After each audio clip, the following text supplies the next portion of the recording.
Hi friends, welcome to Jaya's garden. கத்தரியாக இருக்கட்டும், அதுக்கப்புறம் கீரைகள் இருக்குது, கோவக்காய், அதுக்கப்புறம் பார்த்தீங்க அப்படின்னா கத்தரியெல்லாம் எவ்வளோ ரகங்கள் பாருங்கள் இருக்கா.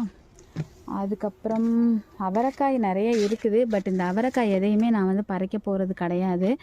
ஆனால் நிறைய பூச்சி விழுதுன்னு சொல்கிறத விட ஏதோ ஒன்று திண்டு போகுது. அவரைக்காவை திங்கிது பாவம், அது அவ்வளோ பஞ்சத்தில் இருக்குது போல். ஆனாலும் எனக்கு இதிலேருந்து கொஞ்சம் விதைகள் எடுக்கணுங்கிறதுக்காக இந்த செடியெல்லாம் வம்பா போனாலும் பரவாயில்ல, இதை ஃபுல்லாத்தையுமே விதைகளுக்கு விட்டுறணும் அப்படின்னு சொல்லிட்டு நான் இங்கே பாருங்களேன் எவ்வளோ கிடக்குது பார்த்தீங்களா. நிறைய விட்டுருக்கேன்.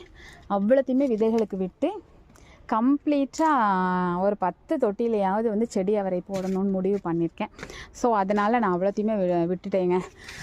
ஏன் அப்படின்னாக்க நமக்கு கொடி அவரை இந்த அவரை கொடுத்தவங்க இதை கொடுக்கல. எனக்கு நிறைய பேர் ஷேர் பண்ணுறதுனால யார் என்ன கொடுத்தாங்கன்னு தெரில. இதுவும் கொடுத்துருப்பாங்கன்னு நினச்சிட்டு தான் நான் அசால்ட்டாக இருந்துகிட்டே பார்த்தா எனக்கு கொடியில் இந்த பட்டை அவரை வரவே இல்லைங்க. இனி போட முடியாதுல்ல, அடுத்த வருஷம் தானே போட முடியும். ஸோ அதனால் எனக்கு இந்த வருஷத்துக்கு தேவைக்கு அவரைக்காய் வேணும். அதனால் நான் செடி அவரை கொஞ்சம் அதிகமாக போடலான்னு முடிவு பண்ணியிருக்கேன். ஸோ அதுக்காக நிறைய விட்டுருக்கேன்.